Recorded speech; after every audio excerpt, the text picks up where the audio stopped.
એક કાશીવાળા મહારાજજીનો પ્રસંગ કહું તમને. મુકુંદરાયજી જ્યાં બિરાજે છે એ પરંપરાના આચાર્ય. એક વૈષ્ણવ આવ્યો, બહુ મોટો શેઠ, થોડો અહંકાર અને અભિમાનથી એવું બોલ્યો કે લાવો હિસાબ કયો, આખા વર્ષનો કેટલો ખર્ચ છે, એટલે એ હું તમારા ઓલા કે બેંકમાં મુકાવી દઉં, તમારે હાઈલે રાખે. આમ એવા અહંકારથી બોલ્યો.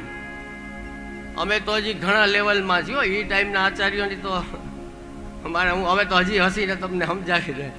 ત્યારના આચાર્યો તો બહુ પ્રતાપી બધા, શું કેવું. એમને એમ થયું કે ના ના આને બરાબર સમજાવીએ. આપશ્રીને એમ થયું કે આને બરાબર સમજાવી દઈએ, એનું હિત જ કરે. કદાચ આપ ગુસ્સે થાય કે કંઈક કહે તો એનું હિત જ હોય.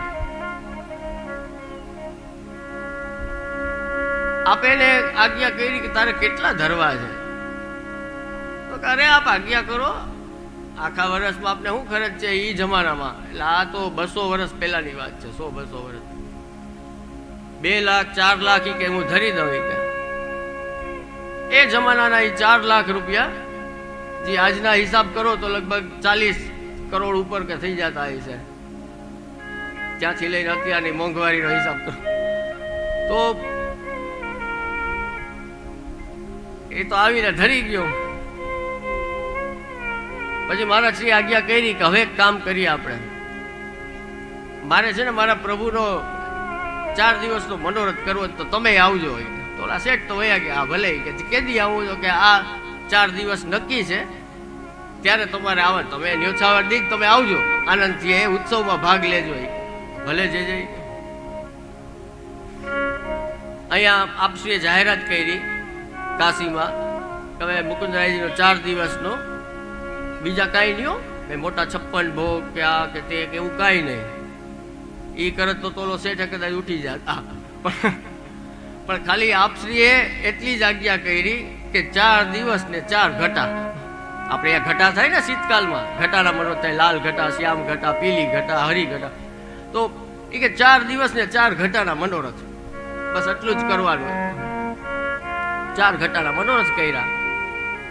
તો બધાને એમ થાય કે એમાં તો પછી આપણે એના અધિકારી ને સ્ટાફ ને બધા હતા મંદિરના, બધાને બોલાવીને આજ્ઞા કરી કે આ જો આ એક શેઠ છે ને, આ 4 લાખ રૂપિયા ધરી ગયો, આપણે 4 દીમાં પૂરા કરવાના છે. તો કે જે હવે ઘટાનું આપણે આજ્ઞા કરી તો ઘટામાં તો આ કેમ આટલા બધા રૂપિયા થોડી પૂરા થાય? તો કે થાય જ ને, શું કામ ના થાય? આપણે ઘટાના મનોરથનું સિસ્ટમ એવી રાખવાની છે કે મંદિર જ ખાલી રંગવાનું નથી, આખા કાશીને રંગવાનું છે. તો આ 4 ઘટે. તો કે પહેલે દિવસે લાલ ઘટા, તો કે આખો કાશીનો રસ્તો એની શોભાયાત્રા નીકળે ઠાકોરજીની. દરેક ઘટાની અલગ અલગ શોભાયાત્રા. લાલ ઘટા હોય તો કે લાલ ઘોડા હોવા જોઈએ રથમાં, સફેદ ઘટા હોય તો સફેદ ઘોડા હોવા જોઈએ, શ્યામ ઘટા હોય તો શ્યામ ઘોડા હોવા જોઈએ. બધું શ્યામ, બધું લાલ, બધું વસ્ત્ર એવા, રથ એવા, એમાં ધજાવું એવી, વૈષ્ણવે કપડા એવા પહેરવાના, રંગ રોગાના આખા રસ્તાના એવા કર્યા, આમ ને તે. એક દીમાં 1 લાખ રૂપિયા પૂરા. બીજે દિવસે હવે પીળી ઘટા. આ ખૂટે મનોરથ? કુસ્તી ભાગમાં પૂરા જ ના થાય મનોરથ. રૂપિયા પૂરા થઈ જાય, મનોરથ પૂરા ના થાય. એ દર્શન 4 દિવસના કરી અને પેલો સાષ્ટાંગ દંડવત કર્યા કે મારી ભૂલ મને સમજાઈ ગઈ, કૃપાનાથ ક્ષમા કરજો. કે અમે કાંઈ પૂરું ના કરી શકીએ. હું તો કે એવું વિચારીને આવ્યો હતો કે આખી જિંદગી આપને આ ખર્ચામાં કામ લાગશે મંદિરમાં, આપે તો 4 દીમાં પૂરા કરી નાખ્યા, 4 ઘટા કરીને ખાલી. એટલે અહીંયા તો મારા વાલા શ્રીનાથજીનો વૈભવ જોવો, તો આપણા પ્રભુનો વૈભવ જોવો, બધા નિધિ સ્વરૂપની સેવાનો ક્રમ જોવો, બધા ઉત્સવો જોવો. એટલે વૈષ્ણવને સહજ ચિંતા થાય.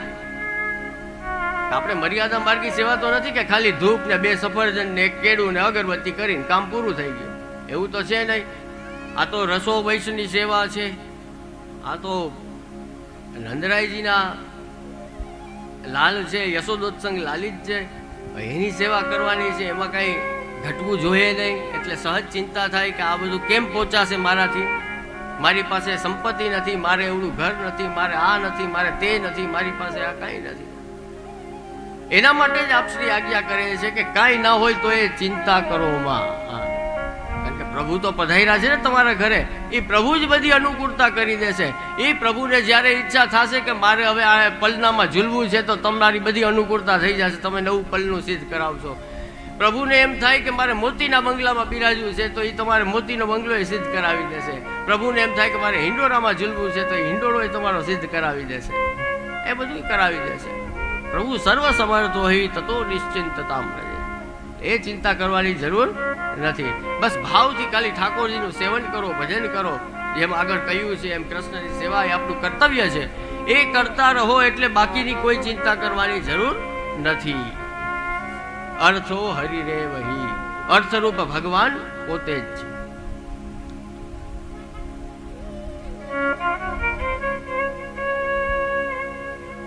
એનું સર્વ સામર્થ્ય પણ તો આપણે કેટલા બધા કીર્તનમાં જે ભગવાનની ઊંચાઈ છે ને, કે ભગવાન કેટલા દૂર છે, આ તો શ્રી મહાપ્રભુજીની કૃપાથી આપણને સહજ રીતે પ્રાપ્ત થઈ ગયા છે ને આપણા ઘરે બિરાજે છે. કોઈ ગોખલામાં ને કોઈ કબાટમાં ને કોઈ ક્યાં ના ક્યાં. અમે તો દર્શન કરીએ તો એમ થાય કે ઓહો મારા પ્રભુ ક્યાં ક્યાં બિરાજે છે. 14 ભુવન અખિલ કોટી બ્રહ્માંડનો નાયક છે.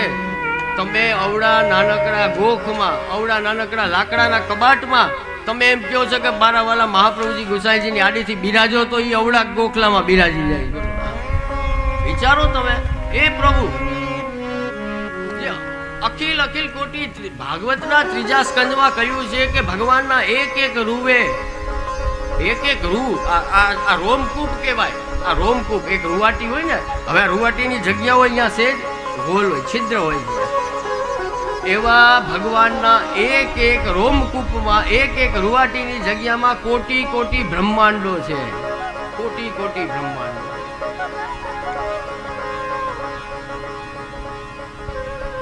અને શ્રી વલ્લભ માટે શું કીધું છે? આપકે રોમ રોમ પ્રતિ કોટી ગોવર્ધન રાય. અને શ્રી મહાપ્રભુજીના એક એક રૂવાડામાં કોટી કોટી ગોવર્ધન રાય બિરાજે છે. એ શ્રી વલ્લભનું સ્વરૂપ. એવા પ્રભુ જ્યાં કોઈનો કે ને અવાજ પહોંચી શકતો નથી, જ્યાં કોઈની વાણી કામ નથી કરતી, કોઈની બુદ્ધિ કામ નથી કરતી, કોઈનું જપ તપ કામ નથી કરતું. ભગવાનને ઈચ્છા હોય તો જવાબ દે, નહીં તો ના દે. હજારો વર્ષ તપ કરતા કરતા નીકળી જાય, રાફડા થઈ જાય, ઝાડવા થઈ જાય ઉપર. ભગવાન નથી મૂઢ, નથી બોલાવો. એ તો ભગવાન છે, પ્રભુ છે. એની ઈચ્છા થાય તો મળે, નકર ના મળે. એ જુઓ સહજમાં મહાપ્રભુજીની કૃપાથી કેવા બિરાજે છે આપણા ઘરે. એવા પ્રભુ માટે બહુ સુંદર એક કીર્તન આપણે ત્યાં એનું થોડુંક અવગાહન કરીએ, જેનાથી આપણને ખબર પડે. નંદાસજીનું પદ છે કે ઝાકો વેદ રટત, બ્રહ્મા રટત, શંભુ રટત, શેષ રટત, નારદ સુખ વ્યાસ રટત, પાવત નહીં પારરી. આ વેદમાં બધું એનું જ વર્ણન કરેલું છે, આપણા જ પ્રભુનું.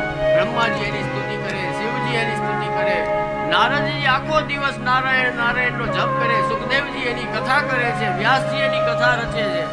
એનો પાર કોઈ આવતો નથી. એવી ભગવાનની કથાઓ છે. એ કીર્તનનો થોડી વાર અવગાહન કરી અને પછી આપણે આગળ વધીએ. વેદ પણ નેતિ નેતિ કરી દો. નહીં પ્રભુ, આપની તો અનંત લીલા, અનંત રૂપ, અનંત ગુણ, અનંત આપનું સ્વરૂપ એવું અનંત. શું વર્ણન કરવું, કેટલું બોલવું, કે નેતિ નેતિ આવી છેલ્લે એન્ડ આવી જાય કે નહીં અમારાથી કઈ થઈ શકે એમ નથી. એવું ભગવત સ્વરૂપ, એવું પ્રભુનું સ્વરૂપ છે. એ પ્રભુ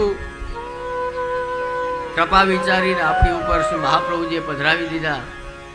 ઘરમાં તો બિરાજે છે. 3જા શ્લોકમાં આપ આગળ આજ્ઞા કરે છે કે યદિ શ્રી ગોકુલાધીશો ધ્રત સર્વાત્મના હૃદય. એ ભગવાન સર્વાત્મના થઈને તમારા હૃદયમાં જ્યારે બિરાજશે, ઘરમાં તો બિરાજે જ, પ્રોબ્લેમ એ છે હૃદયમાં નથી બિરાજતા. હૃદયમાં બીજું બીજું ઘણું આવી જાય છે. આપણે હૃદયમાં બિરાજે જ્યારે હૃદય રૂપી આસનમાં. આપણે આ જો મંગલાચરણમાં શું મહાપ્રભુજી નિબંધનો શ્લોક આપણે બધા વૈષ્ણવો કરે છે ને, નમામિ હૃદય છે. પુષ્ટિ પ્રભુ કેવા છે? લીલાક્ષીરાબ્ધિશાયિનમ લક્ષ્મી સહસ્ત્ર લીલાભિ સેવ્યમાનમ કલાનિધિમ. એ પ્રભુ કેવા? તો વિષ્ણુ છે ને. વિષ્ણુ તો ભગવાન વિષ્ણુ શેષ સૈયા પર પોઢ્યા છે. હૃદયની ભક્તના હૃદયની શેષ ઉપર બિરાજમાન પ્રભુ છે. નમામી હૃદય શેષ લીલા ક્ષીરાબ્ધિ સાયનમ. પેલો ક્ષીરસાગર વિષ્ણુ પોઈડા છે એક શું છે તો કે ક્ષીરસાગર છે. અને અહીંયા કે વ્રજની અનેક લીલાઓનો સાગર છે, લીલાઓનો સમૂહ છે. બિરાજે છે ત્યાં તો એક લક્ષ્મીજી પાદ સેવન કરે છે. ભક્તિ ઠાકોરજીના ચરણ દબાવે છે, એક લક્ષ્મીજી છે. ને અહીંયા કેટલા વ્રજ ભક્તો છે તો કે યુથના યુથ લક્ષ્મી સહસ્ત્ર લીલા, સહસ્ત્ર હજારો લક્ષ્મીજીઓથી સેવિત અહીંયા પ્રભુ છે. લક્ષ્મી સહસ્ત્ર લીલા સેવ્ય માનમ કલાનિધિ, એની સેવાથી એ કલાનિધિ બિરાજમાન છે વ્રજમાં. એ વ્રજાધીપની સેવા આપણે કરવાની. એ ગોકુલાધીશને હૃદયમાં ધારણ કરવા માટે, ભાવપૂર્વક હૃદયમાં ધારણ કરવામાં આવ્યા હોય તો પછી આગળ આપ કે છે તથા કેમ પરમ બ્રૂહી લૌકિક વૈદિક રપી. તો પછી લૌકિક વૈદિક નું શું બાકી રહ્યા?